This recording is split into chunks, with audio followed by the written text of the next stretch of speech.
Ma'am जैसे पहले आपने देखा था कि लड़के और लड़की को बिना दिखाए शादी हो जाती थी और वो शादी टिकती भी थी। लेकिन अब इतनी सारी चीज़ें हैं, बहुत चीज़ें ओपन हो गई है।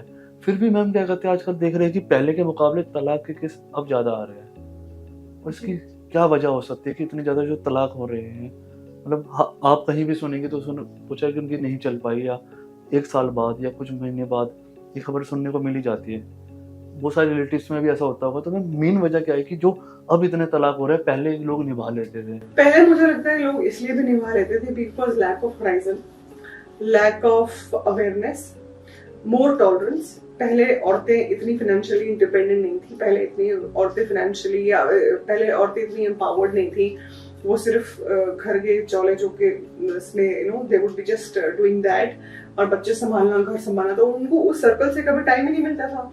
As and when time progress, औरतें बढ़ी भी, आगे बढ़ी हुई, है ना, तो वो they became more financially independent. उसके साथ ही it came they became also more intolerant। ये नहीं मैं कह रही कि उनको सहना चाहिए, मैं ये नहीं कह रही।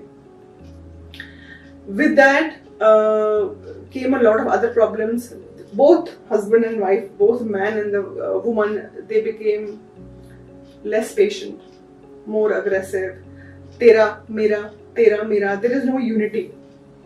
ऐसा नहीं है कि हम ये एक रिश्ते के लिए कर रहे हैं, ये मैं अपने लिए करूंगा, ये तुम अपने लिए करोगी। There is no joint, very less joint.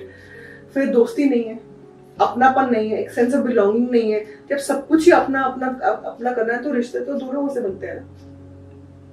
तो वो सारी चीजें एड अप होती जाती हैं। फिर आपके लॉन्ग वर्किंग आवर्स हो जाते हैं, आपको रिलेशनशिप के लिए टाइम नहीं मिलता।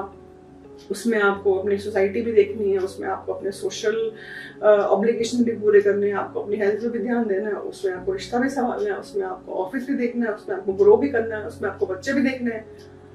तो सब चीजों को अकोमोडेट करते करते कहीं ना कहीं एक प्राइमरी रिलेशनशिप वो लोड नहीं ले पाता। और मैम इन रिलेशनशिप के अंदर फिजिकल इंटीमेसी कितनी रही आज से इम्पोर्टेंट आपने देखा होगा, जिस वजह से लोग अलग हुए हैं?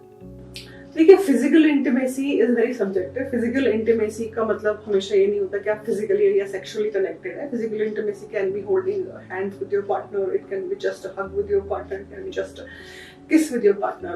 I feel if you're not connected from here, physical intimacy doesn't mean a lot of things, but that does not mean it doesn't mean anything।